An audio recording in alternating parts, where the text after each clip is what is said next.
Hi friends, welcome to Swati Bhanuprakash channel. ನಾವಿವತ್ತು ದೊಡ್ಡಬಳ್ಳಾಪುರ ಹೋಗ್ತಾ ಇದ್ದೀವಿ. ನಾಳೆ ನನ್ನ ಮಗಳದು ಕಿವಿ ಸ್ವಿಚ್ಚು ಫಂಕ್ಷನ್ ಇದೆ, ಪ್ರೋಗ್ರಾಮು. ಸೊ ಹಾಗಾಗಿ ಶಾಪಿಂಗ್ ಮಾಡೋಣ ಅಂತ ಹೋಗ್ತಿದ್ದೀವಿ. ಈಗ ಹೊರಟಿದ್ದೀವಿ ನಾನು ನಮ್ಮ ಯಜಮಾನ್ರು ಶಾಪಿಂಗ್ಗೆ. ಲೈಟಾಗಿ ಬಿಸಿಲಿದೆ, ಆದರೂ ಟೈಮ್ ಆಗಿಬಿಡುತ್ತೆ ಇನ್ನೋಗಿಲ್ಲ ಅಂದರೆ ಅಂತ ಹೊರಟಿದ್ದೀವಿ ನಾನು ನಮ್ಮ ಯಜಮಾನ್ರು. ಫಸ್ಟು ಮಕ್ಳಿಗೆ ಬಟ್ಟೆ ತೊಗೊಬಿಡೋಣ ಅಂತ. ಅದು ಬಟ್ಟೆಗಳು ಒಬ್ಳಿಗೆ ತೊಗೊಂಡಿಲ್ಲ ಅಂದರೆ ಸುಮ್ಮನೆ ಜಗಳ ಮಾಡ್ತಾರೆ. ಮತ್ತು ನನ್ನ ದೊಡ್ಡ ಮಗಳು ಹೊಡೆದು ಬಿಡ್ತಾಳೆ ಅವಳಿಗೇನಾರು ಹಾಕೋಕ್ಕೋದ್ರೆ.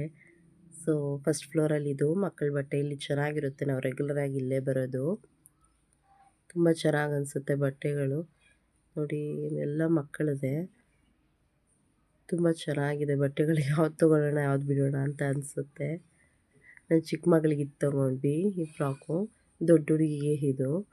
ಸೊ ಇವಾಗ ಕೆಳಗಡೆ ಹೋಗಿದ್ದೀವಿ. ಬೆಡ್ಶೀಟ್ ಎಲ್ಲ ತೊಗೊಂಡಿದ್ದಾರೆ. ಇನ್ನೂ ಏನೇನೋ ಶಾಪಿಂಗ್ ಮಾಡಿದ್ರು ನಮ್ಮ ಯಜಮಾನ್ರು. ಸೊ ನಾನು ಸೀರೆಗಳು ನೋಡ್ತಾ ಇದ್ದೆ, ಎಲ್ಲೋದ್ರೂ ಸೀರೆ ಹುಚ್ಚೆ ಅಂತ ಬೈತಾ ಇರ್ತಾರೆ ನಮ್ಮ ಯಜಮಾನ್ರು. ಕೊಡಿಸಿ ಅಂದರೆ ಬೈದರು, ನಿನ್ನ ಹತ್ರ ಇರೋ ಸೀರೆಗಳು ಸಾಲದ ಇವಾಗ ಕೇಳ್ತಿದ್ಯಾ ಮತ್ತೆ ಅಂತ. ಸೊ ನೋಡಿ ಈಗ ಬಿಲ್ ಮಾಡ್ತಾ ಇದ್ದಾರೆ. ಬಿಲ್ ಮಾಡಿಸ್ಕೊಂಡು ಹೊರಡಬೇಕೀಗ. ಹೊರಟಿದ್ದೀವಿ. ಇಲ್ಲಿ ರಿಟರ್ನ್ ಗಿಫ್ಟ್ಸ್ ತೊಗೋಬೇಕಿತ್ತು. ಸೊ ರಿಟರ್ನ್ ಗಿಫ್ಟ್ಸು ಮತ್ತು ಬ್ಲೌಸ್ ಪೀಸ್ ಎಲ್ಲ ತೊಗೊಂಡು ಹೊರಡೋಣ ಅಂತ ಬಂದಿದ್ದೀವಿ. ಮತ್ತು ಈ ಕಡ್ಡಿ ಪೊರಿಕೆ ಅವೆಲ್ಲ ಬೇಕಾಗಿತ್ತು, ಎಲ್ಲ ತೊಗೊಂಡ್ವಿ. ಶಾಪಿಂಗ್ ಇದು ಮುಗೀತು ಇಲ್ಲಿಗೆ.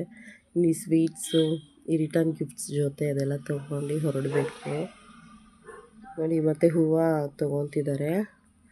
ನಾವು ಹೂವು ತೊಗೊಂಡ್ವಿ, ಬಿಡಿ ಹೂವು ಮರೆತುಬಿಟ್ವಿ. ಸೊ ಊರಲ್ಲೇ ತೊಗೊಳ್ಳೋಣ ಅಂತ ಹೊರಟ್ವಿ. ಮತ್ತು ಇಲ್ಲಿ ಸ್ನ್ಯಾಕ್ಸ್ ತೊಗೊಂಡ್ವಿ. ನಮ್ಮ ಆಂಟಿ ಮಕ್ಕಳು ಬಂದಿದ್ದರು. ಸೊ ಸ್ನ್ಯಾಕ್ಸ್ ತೊಗೊಂಡು ಹೊರಡೋಣ ಅಂತ ಗೋಬಿ ಹೇಳಿದ್ದಾರೆ. ಬೇಕ್ರಿ ಹತ್ರ ಬಂದ್ವಿ. ಗೋಬಿ ತೊಗೊಂಡು ಈಗ ಹೊರಡ್ತಿದ್ದೀವಿ. ಹಾಗೆ ಇಲ್ಲಿ ಹೂವು ತೊಗೊಂಡ್ವಿ, ಬಿಡಿ ಹೂವು ಎಲ್ಲ ತೊಗೊಂಡು ಮರೆತುಬಿಟ್ವಿ ಅಲ್ಲಿ ತೊಗೊಳ್ಳೋದು. ಅದಕ್ಕೆ ಅಲ್ಲೇ ಮನೆ ಹತ್ರನೇ ತೊಗೊಳ್ಳೋಣ ಅಂತ ಬಂದ್ವಿ. ನಿಮಗೆ ನನ್ನೆಲ್ಲ ವೀಡಿಯೋಸ್ ಇಷ್ಟ ಆದರೆ ಸಬ್ಸ್ಕ್ರೈಬ್ ಮಾಡಿ, ಲೈಕ್ ಮಾಡಿ. Thank you for watching my videos.